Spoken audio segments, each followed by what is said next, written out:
उस सोनी महवाल और हीर रांझा, साथ ही साथ शाहजहां और ममता की जो कहानियाँ हैं, किस्से हैं, वो आज की दुनिया में, आज के दौर में दूर दूर तक दिखाई नहीं देते। यूं कहिए कि दूर दूर तक नज़र नहीं आते। लेकिन साथियों, आज की जो हमारी किस्सा कहानी है, जो आज की हमारी घटना कहानी है, जब आप लोग सुनेंगे तो साथियों आप लोग भी चौंक जाएंगे, आप लोग भी सोचने समझने पर मजबूर हो जाएंगे कि क्या कोई ऐसे भी कर सकता है।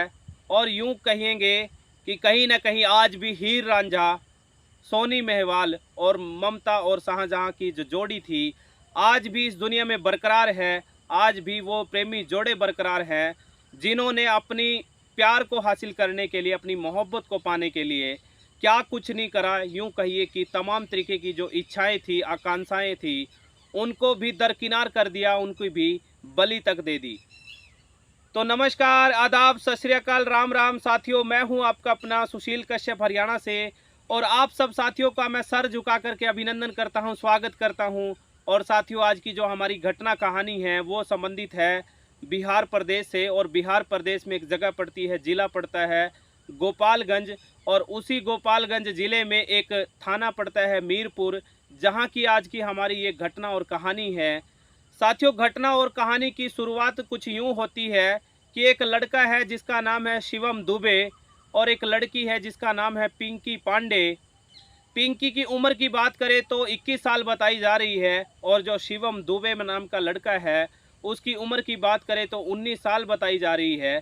शिवम जो है काम के तौर पर पाइप रिपेयरिंग का काम करता है, और हाल फिलहाल में पंजाब के एक शहर में वो काम कर रहा है। और पिंकी की बात करें तो वो मात्र 21 साल की है और 10वीं पास है, जो कि गोपालगंज के मीरपुर इलाके में रहती है। और शुरुआती दिनों में जब ये घटना कहानी सामने आई, उससे चंद महीने पहले ही ये दोनों लड़का लड़की एक दूसरे के संपर्क में आते हैं। और घटना की शुरुआत कुछ यूँ होती है कि जो शिवम दुबे नाम का लड़का है, जिसकी उम्र 19 साल है, वो फेसबुक के माध्यम से फेसबुक पे पिंकी पांडे नाम की लड़की को एक फ्रेंड रिक्वेस्ट भेजता है। और पिंकी जो है उसकी फ्रेंड रिक्वेस्ट को पहली दफ़ा तो रिजेक्ट कर देती है, डिलीट कर देती है। लेकिन कुछ ही समय बाद वो पुनः दोबारा फ्रेंड रिक्वेस्ट भेजता है, तो पिंकी पांडे नाम की ये लड़की पुनः उसको रिजेक्ट कर देती है, निरस्त कर देती है। लेकिन जब वो लड़का पुनः निवेदन करता है, रिक्वेस्ट भेजता है, तो कहीं ना कहीं वो लड़की तिलमिला जाती है, गुस्से से लाल हो जाती है। उसको बस गाली गलौज करने ही वाली थी, उसको भला बुरा कहना सुनना स्टार्ट करने ही वाली थी। लेकिन उसी दौरान उस शिवम दुबे नाम का लड़का जो है उसको फेसबुक पे एक कॉल कर देता है। और जैसे ही वो कॉल आती है तो कहीं ना कहीं जो वो लड़का लड़की के बीच का जो बातचीत का जो सिलसिला है वो शुरू हो जाता है। और यहीं से शुरुआत हो जाती है एक ऐसी घटना की, यूँ कहिए कि एक ऐसी प्रेम कहानी की, जो साथियों हमको और आप लोगों को याद दिला जाती है उस दौर की, जिस दौर में हीर रांझा हुआ करते थे, जिस दौर में सोनी महिवाल हुआ करते थे। और कहीं ना कहीं उस दौर की याद दिला देती है जब ममता और शाहजहां हुआ करते थे, जिन्होंने अपने प्यार के लिए, अपनी मोहब्बत के लिए एक ऐसा काम कर दिया, एक ऐसी मिसाल कायम कर दी, जो कि आज भी लोगों की जुबान पर है। और जब जब भी प्यार की बात आती है तो कहीं ना कहीं उनका जिक्र होना लाजमी है। साथियों, जैसे ही वो लड़का लड़की एक दूसरे से बातचीत करने लगते हैं, तो कहीं ना कहीं अपने दिनचर्या की हर बात, अपनी ज़िंदगी से जुड़ा हुआ हर किस्सा वो एक दूसरे के साथ शेयर करने लगते हैं, बताने लगते हैं। और इन्हीं 4-5 महीनों में वो पिंकी और जो दुबे नाम, शिवम दुबे नाम का लड़का है, एक दूसरे के इतने ज़्यादा नज़दीक आ जाते हैं कि यूँ कहिए कि एक दूसरे से बेइंतहा मोहब्बत और प्यार करने लगते हैं। और देखते ही देखते वो इतना प्यार कर बैठते हैं कि एक दूसरे के साथ पूरी ज़िंदगी बिताने की कस्में खाने लगते हैं। कहीं न कहीं एक दूसरे के साथ 7 जन्मों का रिश्ता बनाने की सोचते हैं। कहीं न कहीं 7 जन्म जो है एक साथ रहने की कस्में खाने लगते हैं। और सब कुछ ठीक-ठाक चल रहा था। तमाम तरीके के जो सपने हैं, वो एक दूसरे के दिल और दिमाग में संजोए जा रहे थे। लेकिन उसी दौरान एक दिन वो पिंकी पांडे नाम की लड़की उस लड़के को बोलती है कि शिवम, तुम मेरे बारे में अभी पूरी तरीके से नहीं जानते, कहीं ना कहीं तुम अभी भी मेरे बारे में पूरी तरीके से परिचित नहीं हो। और जब मेरे बारे में पूरी तरीके से जानोगे, पूरी तरीके से मेरे बारे में जान जाओगे, तो कहीं न कहीं तुम्हारा जो ये प्रेम है, ये प्यार है, वो ढेर हो जाएगा। कहीं न कहीं जो है तुम मुझसे नफ़रत करने लगोगे, और जो तुम 7 जन्मों की कसमें खा रहे हो, मेरे साथ जीने मरने की कसमें खा रहे हो, वो कहीं दूर-दूर तक भी नज़र नहीं आएँगी। लेकिन जैसे ही ये बात पिंकी शिवम को बोलती है, तो शिवम के दिल और दिमाग में भी जिज्ञासा उठती है कि आखिर ऐसा क्या है जो पिंकी ने उसको अब तक भी नहीं बताया, नहीं शेयर किया। वो भी जानना चाहता है कि आखिर क्या वजह है। तब कहीं जाकर के जो पिंकी है वो उसको बताती है कि मैं विकलांग हूँ, अपाहिज हूँ, मेरे जो हाथ हैं वो सही से काम नहीं कर पाते, मेरे जो दोनों पैर हैं, टांगे हैं, वो भी सही से काम नहीं कर पाती, मेरी जो हाइट है वो भी कम है, मेरा जो वज़न है वो भी कम है, मैं इतनी ज़्यादा सुंदर भी नहीं हूँ, तुम आखिरकार मेरे साथ ज़िंदगी कैसे बिताओगे?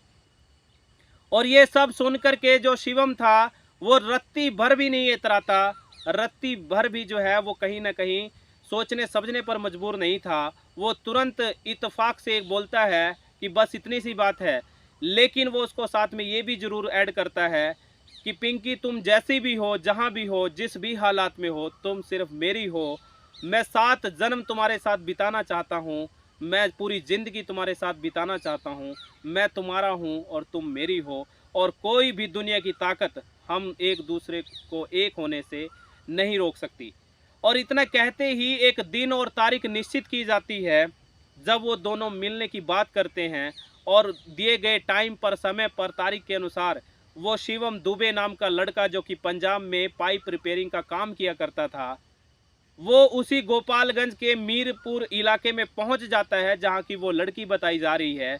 और जैसे ही वो उसको पहुंचने ही वाला था, तो लड़की भी कहीं ना कहीं अपने दिल और दिमाग में तमाम तरीके के जो ख्यालात थे, वो सपने थे, वो संजोए बैठी थी कि कहीं ना कहीं उसका जो राजकुमार है, उसके जो सपनों का राजकुमार है, वो आएगा और अपनी इस दुल्हनिया को, यानी पिंकी पांडे को लेकर के दूर कहीं एक अलग दुनिया में चला जाएगा, जहां पर कोई ना हो, सिर्फ वो दोनों हो, और हो तो सिर्फ और सिर्फ चारों तरफ प्रेम हो, मोहब्बत और प्यार हो।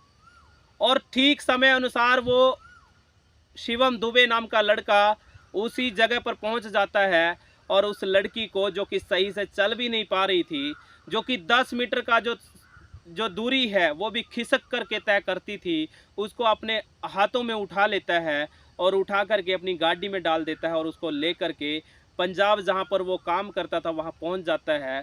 और जो लड़की का जो परिवार था, जैसे ही उसको ये पता चलता है कि लड़की लापता हो चुकी है, पहली बार में तो वो इधर-उधर तलाश करने की कोशिश करते हैं।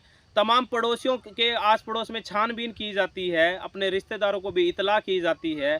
लेकिन जब कहीं पर भी आता-पता नहीं लग पा रहा था, तो लड़की के जो परिजन थे, जो परिवार थे, वो नज़दीकी थाने, यानी कि मीरपुर थाने में जाकर के लिखित में आवेदन और जो एफआईआर है वो दर्ज कराता है कि साहब, हमारी लड़की, जो कि शारीरिक रूप से विकलांग है, अपाहिज है, वो घर से लापता हो गई है, गुम हो गई है, उसका पता करिए, उसको हमें वापस ला करके दीजिए। तब कहीं जाकर के जो लड़की का फ़ोन नंबर है, जो कि एफआईआर लिखे जाने तक बंद आ रहा था, उसकी सीडीआर निकलवाई जाती है, और उस सीडीआर यानी कॉल डिटेल की मदद से पुलिस को ये पता लगता है कि लड़की जो है घंटों घंटों तक एक लड़के से बात करती है, जिसका नाम है शिवम दुबे। और कहीं न कहीं उस शिवम दुबे को संपर्क किया जाता है। साथ ही साथ शिवम दुबे के परिवार को भी इत्तला की जाती है कि आपके लड़के के खिलाफ, जो यहाँ गोपालगंज ज़िले के मीरपुर थाने में एक एफआईआर लंबित है, और उसकी जो है तमाम तरीके से छानबीन जारी है, तमाम तरीके की जो है छानबीन की जा रही है, और इसलिए आपको, यानी शिवम दुबे को और उसके परिवार के लोगों को थाने में उपस्थित होने का लिए बोला जाता है, कहीं न कहीं उनको थाने में बुलाया जाता है।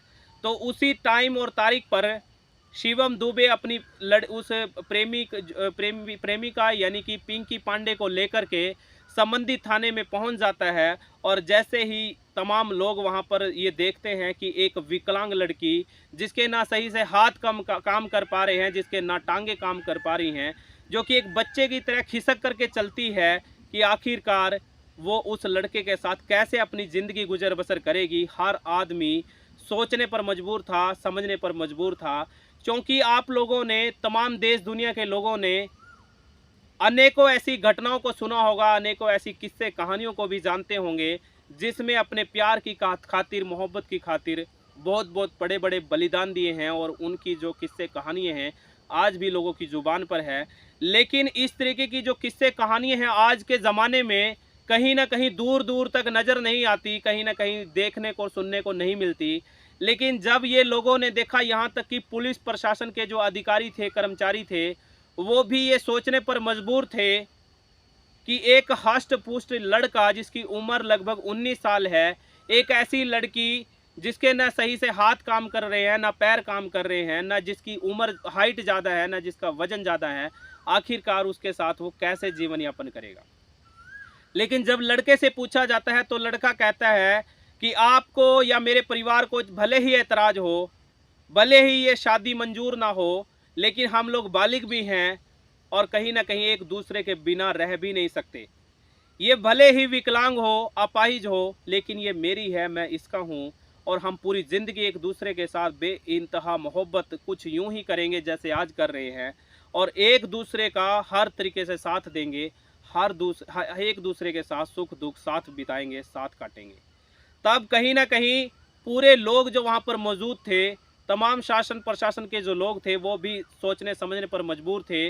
और जैसे ही वो लड़का उस लड़की को हाथों में उठा कर के अपनी बाहों में लेकर के गाड़ी से नीचे लेके आता है, और जब ये तमाम जो बैठक थी, पंचायत थी, ख़त्म होती है, तमाम ये छानबीन ख़त्म हो जाती है, तो वो लड़का पुनः उसको हाथों में उठा कर के गाड़ी में बैठाता है। और वहाँ पर मौजूद तमाम लोगों के द्वारा, यूँ कहिए कि पत्रकारों के द्वारा भी इस सारे घटनाक्रम को, कहानी को एक कैमरे में कैद कर लिया गया था। और जो एक छोटी सी वीडियो क्लिप थी, जब वो लड़का उसको उठा कर के ले जा रहा था, वो सोशल मीडिया पर जैसे ही डलती है तो बहुत ज़्यादा तेज़ी से वायरल होने लगती है। और देखते ही देखते हर घर, नुक्कड़, गली, चौराहे पर इस वीडियो को बहुत ज़्यादा पसंद किया जा रहा था। तमाम तरह तरह की जो प्रतिक्रियाएं हैं वो भी सामने आ रही थी। लोग कहीं ना कहीं सोनी मेहवाल, हीर रांझा और यूं कहिए कि शाहजहां और ममता की किस्से कहानियों को याद कर रहे थे, और ये सोचने पर मजबूर थे कि आज भी उस सोनी मेहवाल और हीर रांझा की तरह लोगों के दिल और दिमाग में प्यार है। कहीं ना कहीं आज भी ये प्रेमी जोड़े आज के दौर में भी मौजूद है। क्योंकि आज के दौर में आप लोगों ने देखा होगा कि हर कदम पर धोखा है। प्यार के नाम पर लोग एक दूसरे को झांसे में फंसा करके तमाम तरीके के असंवैधानिक कहिए या आपराधिक कृत्य कहिए वो करते हैं, और एक दूसरे पर कहीं ना कहीं विश्वास भी उठ ही चुका है। लेकिन आज के दौर में जब ये किस्से और कहानी सामने आई, तो लोगों को भी कहीं ना कहीं इंसानियत पर विश्वास है कि आज भी इंसानियत जिंदा है, आज भी इस तरीके के जो प्रेमी जोड़े हैं आज भी जिंदा हैं। तो नमस्कार, आदाब, सत श्री अकाल, राम राम साथियों, ये थी हमारी आज की घटना कहानी, और जिसमें आप लोगों ने देखा कि एक बहुत बड़ा मैसेज समाज में, देश दुनिया में गया। साथियों, फिर हाजिर होऊंगा एक और घटना कहानी के साथ। तब तक के लिए मुझे दीजिए विदाई। नमस्कार, धन्यवाद, राम राम, सत श्री अकाल, आदाब, नमस्कार। और साथियों, आपको जाते जाते ये भी बता दूं कि इन घटनाओं को, कहानियों को सुना करके हमारा मकसद कोई आप लोगों को परेशान करना नहीं है, हमारा मकसद कोई आपका दिल दुखाने का नहीं है। हमारा मकसद सिर्फ और सिर्फ आप लोगों को जागरूक करना है, प्रेरित करना है, ताकि कोई भी घटना और कहानी आपकी ज़िंदगी में घटे उससे पहले आप अपने आप को रोक सके, अपने आप को आगाह कर सके। बहुत बहुत धन्यवाद।